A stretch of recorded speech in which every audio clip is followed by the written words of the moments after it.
రత్నమాల గారు. గురుజీ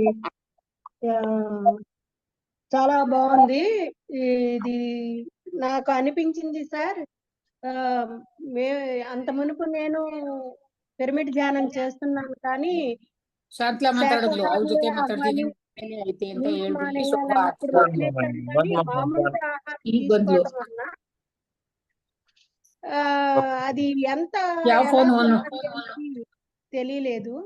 ఇప్పుడు ఇది చేసిన తర్వాత నాకు అనిపించింది ఏంటంటే, మనకి ఆహారం విషయంలో కూడా చాలా అవసరమైనంత వరకే మన బాడీకి తీసుకుంటూ అది కూడా తీసుకున్నది కూడా ఎనర్జెటిక్ గా ఉన్నది తీసుకుంటూ బాడీని వెయిట్ లెస్ చేసుకుని ఆ ఎక్కువ ఎనర్జీస్ తీసుకోవాలి అని అనిపించింది.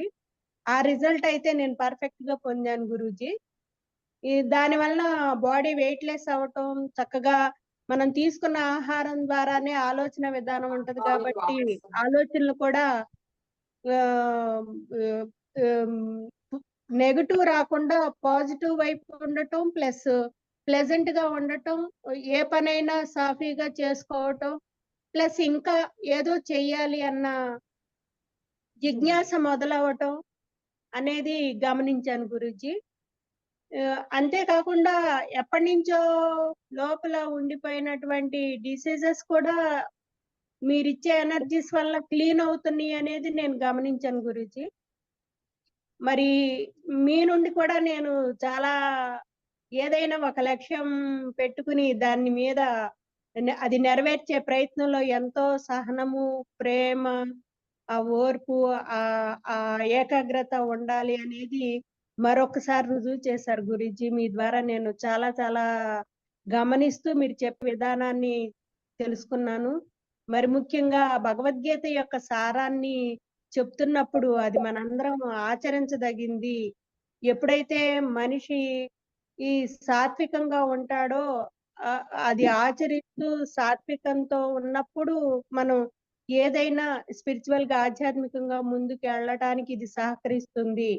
మన జీవితాన్ని మనల్ని మార్చుకోవటమే కాదు, ఇంకా ముందు ముందు సమాజాన్ని మారిస్తే సమాజంలోనే మన కుటుంబం ఉంది కాబట్టి ఆటోమేటిక్ గా అంతా ఆల్వెల్ అంతా బాగుంటుంది. ఏదో ఒకటి మనం విశ్వం నుండి పంచభూతాల నుండి అన్ని ఉచితంగా తీసుకుంటున్నందుకు మన కర్తవ్యంగా మనం చెయ్యాల్సింది చాలా ఉంది అనేది బాగా అనిపించింది.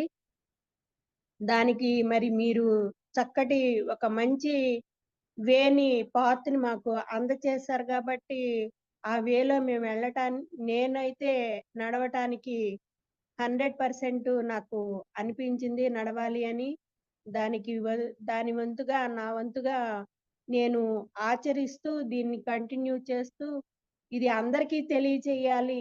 అందరూ కూడా ఈ ఈ జీవితం అంటే సంపాదించింది తినటానికే అన్న భ్రమ నుంచి బయటకు వచ్చి అది ఒక చిన్న పార్టు, శరీరం నిలబడటానికి తినాలి, ఈ శరీరంతో ఎంతో చేయాలి అన్న ఆలోచన విధానం కలిగించడానికి ఇది ఉపయోగపడద్దు కాబట్టి అందరికీ తెలియజేస్తూ దీని గురించి అందరినీ ఈ మార్గంలో వాళ్ళ జీవన విధానాన్ని మార్చుకోవడానికి ప్రయత్నం చేయమని నేను ఆచరిస్తూ చెప్పదలుచుకున్నాను గురించి.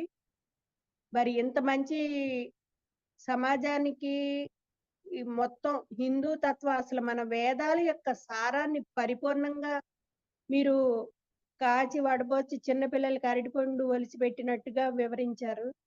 మరి మనం ఏం చెయ్యాలనేది ఒక్కసారిగా కళ్ళు తెరిచినట్టు అనిపించింది. మరి ఆ వంతుగా మేము ఈ ధారణ, ఈ నిరాహార సమయం, ఈ లెవెల్స్ ని కంప్లీట్ చేసి అందరికీ చెప్పి మీ లక్ష్యంలో భాగంగా మేము కూడా సపోర్ట్ ఉండాలి అనే ఆశ అయితే ఉంది. ఆ ప్రయత్నంలో నా వంతుగా నేను సహకరిస్తాను గురూజీ. ఇది అందరికీ అందచేయాలి, అందరికీ తెలియచేయాలి. ఎంతో మంది ఎన్నో రకాలుగా కుటుంబ పరంగా కానీ, సమస్యల పరంగా కానీ, హెల్త్ పరంగా కానీ ఎంతో మంది ఆటల్లోనే కొట్టుకుంటున్నారు. మనం మంచి చేయాలి అన్న ఆలోచన వరకు రావట్లేదు. ఆ ఆలోచన వైపుకి తీసుకెళ్ళుద్ది ఈ నిరాహార సమయం అనేది. నాకు చాలా చాలా బాగా నచ్చింది గురూజీ. మరి ప్రజెంట్ మా మదర్‌కి కాలు ఫ్రాక్చర్ అవటంతో ఆవిడ ఒళ్ళు తగ్గాలన్న కాన్సెప్ట్‌తో నా దగ్గరికి పనిగట్టుకొని తీసుకొచ్చి, ఆ ప్రాసెస్‌లో ఉండంగా నాకు రాజరాజేశ్వరి మేడం గారు గుడివాడ ఆవిడ నాకు నేను నంబర్ ఇవ్వలేదు. ఆవిడకి తెలీదు.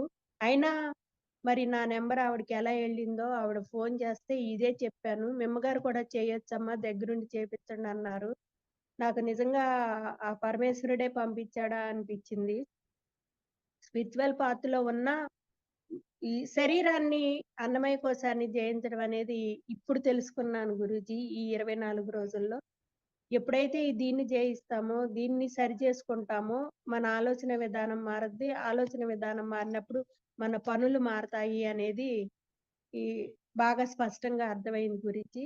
మరి చాలా చాలా సహాయం చేశారు. చక్కగా ఆవిడ ఫోను చేసి, ఆవిడకి కూడా కృతజ్ఞతలు. విజయవాడ నుంచి మాట్లాడుతున్నాను. నా పేరు రత్నమాల. చాలా బావుంది గురూజీ. నా ఏజీ 57 గురూజీ. ఓకే అమ్మా. గుడ్.